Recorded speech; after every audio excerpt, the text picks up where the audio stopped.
माझा एकच संदेश असेल का याच्या आधीचा राहुल पाटील कालपर्यंत ठीक होतं, पण आता जी मुंबईच्या पदाधिकाऱ्यांनी माझ्या संघटनेने माझ्यावर विश्वास ठेवून मला पद दिलेलं आहे, ते विश्वासाला कुठे तडा नाही जाऊन दिला पाहिजे. त्यासाठी नक्कीच शांततेने संयमेने शांत विचार करून चांगले कार्य करेल. जे ॲग्रेसिव्हपणा होता, जे भांडण तंटा, या सगळ्या गोष्टी माझ्या हातातून होत होत्या.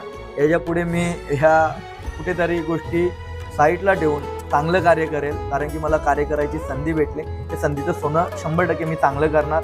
आणि जेवढे सिनियर मंडळी आहेत, मोठे आहेत, आपल्या बैलगाडा क्षेत्रामध्ये 5 वर्षाच्या मुलापासनं 80 वर्षाच्या आजोबापर्यंत सगळ्यांनी प्रेम दिलेलं आहे.